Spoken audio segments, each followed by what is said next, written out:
Welcome,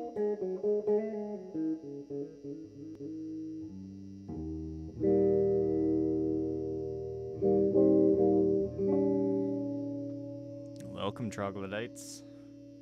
This is a 2004 Wine Red Custom. We're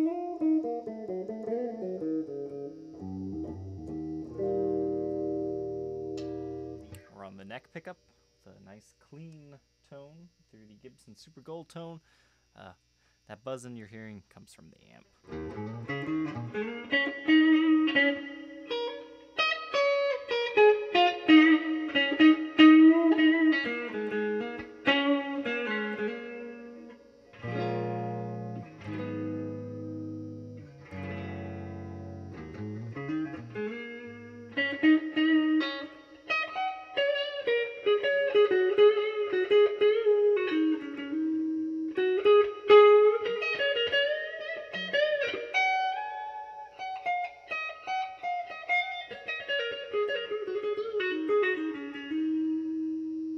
To the middle position.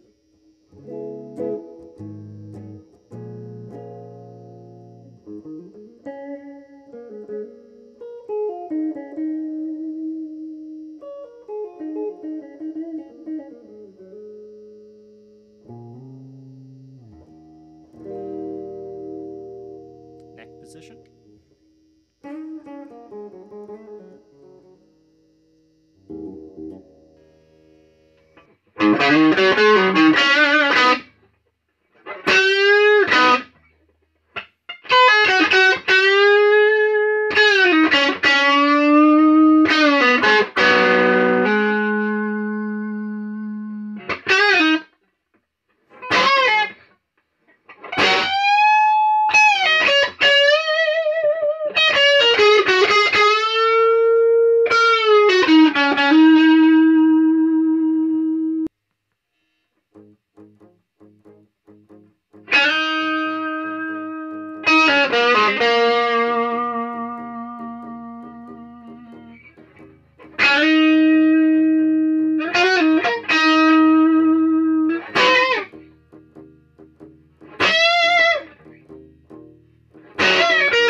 Hey, troglodytes, I hope you guys enjoyed this awesome custom, and we'll see you on the next episode. Bye. Hey, troglodytes, how's it going today? Today we have, I guess I forgot to look at the year. I think it's early 2000s Gibson Les Paul Custom. I kind of have this one listed as is because when it came to me, it played terribly. Absolutely awful. Buzzed everywhere. I'm not sure what was wrong with it. So I had initially listed it as is.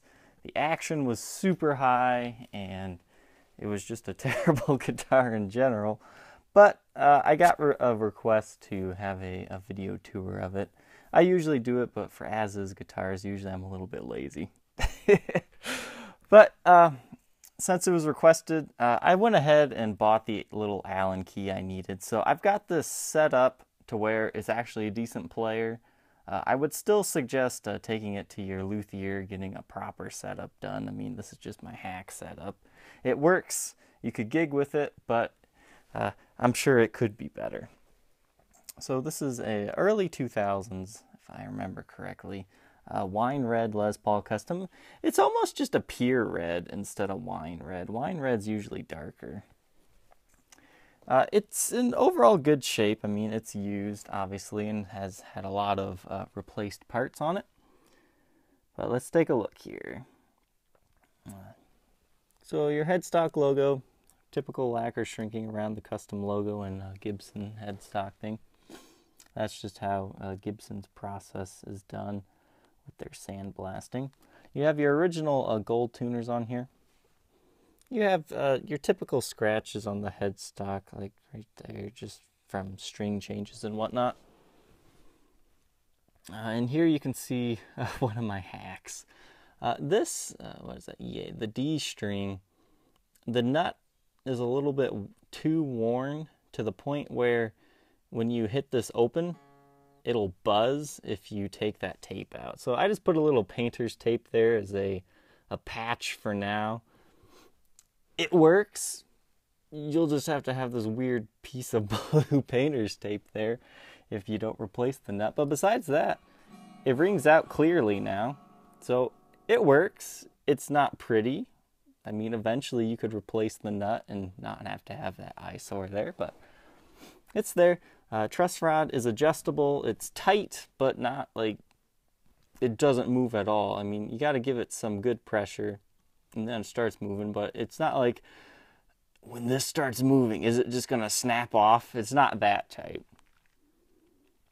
Frets are in decent shape. I mean, they do have wear and tear, as you can see here. I'd say you have a good couple years left in them before you'd want to get them dressed and recrowned. But overall, ebony fretboards looking good. And now you got the body. You're missing the pick guard. Pickups have been replaced. The guy that sold it to me said they were WCR pickups. You'll have to look in the listing. I took a picture of the back. I forget what they say. Like, it's just like a model name. There's like no actual identifiers on them. I'm guessing these maybe have been replaced. These have definitely been replaced. This would have originally came with a Nashville-styled bridge, but it looks like they took those posts out and put conversion ABR1 posts. I forget what brand this one is. It doesn't have anything on the back. I'll have to put that in the listing. And the tailpiece obviously has been changed too, because this guitar originally came with all gold hardware. Got scratches, swirl marks. It is a player's guitar. You got some dings there, some impressions. I'm guessing that's probably from like a tool used to adjust this. Usually that doesn't happen though. And then you got some dings there, some light arm wear. I mean, it's a player's guitar. You definitely don't buy this one to collect it. This one is meant to be played. I guess if you heard that, there's that little sound you're going to hear when you flip it over is a little washer there on the bridge. I'm not sure why that's there. You can see it as it falls there. I would guess you could just take that out and that would get rid of that sound. I'm not sure why that's there. Or you could just crank it down all the way and you won't have that issue. Alright, so custom shop 4022-1. You've got some wear there from leaning up against a wall or something. Original Grover tuners. Looks like you got little marks here and there. No breaks, cracks, or repairs to speak of. You have a little bit of finish worn away in this area, as well as some light dings on the neck. I mean, nothing too bad, but it is there. This is probably the worst one right up here. And the back has your average wear. Definitely some buckle rash, but nothing completely destroying the finish or anything. That's probably the worst, I would say, on the guitar. I'm not quite sure what that even is, but it looks like it broke the finish a little bit. You've got a bumblebee cap and like a quarter of a bumblebee cap. I don't know what that other capacitor is, but it appears to work, so You're good there.